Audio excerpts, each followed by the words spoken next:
സംസ്ഥാനത്ത് പലയിടങ്ങളിൽ നാശം വിതച്ച വേനൽമഴ ആഞ്ഞടിച്ച കാറ്റിൽ നിരവധി വീടുകളുടെ മേൽക്കൂരകൾ തകർന്നു. മരങ്ങൾ കടപുഴകി വീണ് വാഹനങ്ങൾക്കും വീടുകൾക്കുമൊക്കെ നാശനഷ്ടമുണ്ടായി. സംസ്ഥാനത്ത് മഴ മുന്നറിയിപ്പിനൊപ്പം ഇടിമിന്നൽ ജാഗ്രതാ നിർദ്ദേശവും നൽകിയിട്ടുണ്ട്. തീരമേഖലയിൽ കടലാക്രമണവും രൂക്ഷമാണ്.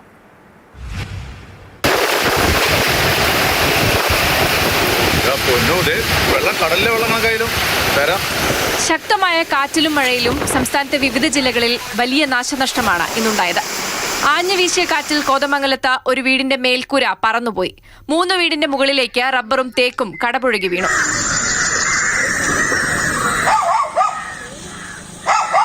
പത്തനംതിട്ട വടശ്ശേരിക്കരയിൽ കാറ്റ് ആഞ്ഞു വീശി വീടുകളുടെ മേൽക്കൂര പറന്നുപോയതടക്കം 5 വീടുകൾക്ക് നാശനഷ്ടമുണ്ടായി.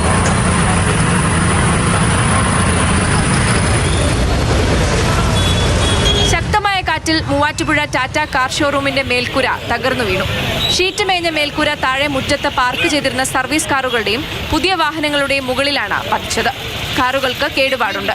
ഉഴവൂരിൽ ഓടിക്കൊണ്ടിരുന്ന ഓട്ടോറിക്ഷയ്ക്ക് മുകളിലേക്ക് വൈദ്യുതി പോസ്റ്റ് വീണു. പരിക്കേറ്റ ഡ്രൈവറെയും യാത്രക്കാരനെയും ആശുപത്രിയിൽ പ്രവേശിപ്പിച്ചു. കൊല്ലം ഭരണിക്കാവ് കുണ്ടറ റോഡിൽ പുന്നമൂട് ജംഗ്ഷനിൽ കാറിന് മുകളിൽ മരം കടപുഴകി വീണു.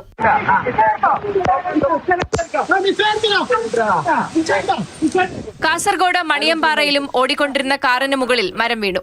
നിരവധിയിടങ്ങളിൽ വൈദ്യുതി പോസ്റ്റുകളും തകർന്നു.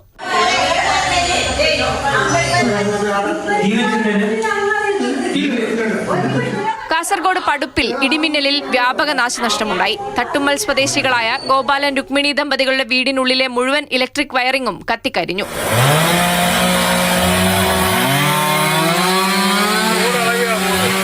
മഴയിലും ആഞ്ഞു വീശിയ കാറ്റിലും Thiruvananthapuram Neyyar dam irrigation security ഓഫീസിന് സമീപം കൂറ്റൻ പൂമരം കടപുഴകി വീണു. എൻട്രൻസ് ഗേറ്റിന് സമീപത്തെ ഹാൻഡ് റെയിലും മതിലിന്റെ ഒരു ഭാഗവും തകർന്നു. മൊത്തം ഷീറ്റെല്ലാം പൊട്ടിയ തിരുവനന്തപുരത്ത് തന്നെ കള്ളിക്കാട് പഞ്ചായത്തിൽ പെരുംകുളുങ്ങര വാർഡിൽ 3 വീടുകൾ തകർന്നു.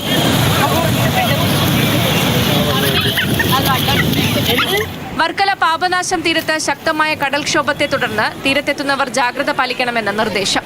കേരളത്തിൽ വ്യാപകമായി മണിക്കൂറിൽ 50 കിലോമീറ്റർ വരെ വേഗതയിൽ ശക്തമായ കാറ്റിന് സാധ്യതയുണ്ട്. കേന്ദ്ര കാലാവസ്ഥാ വകുപ്പ് മഴ മുന്നറിയിപ്പിനൊപ്പം ഇടിമിന്നൽ ജാഗ്രതാ നിർദ്ദേശവും നൽകി.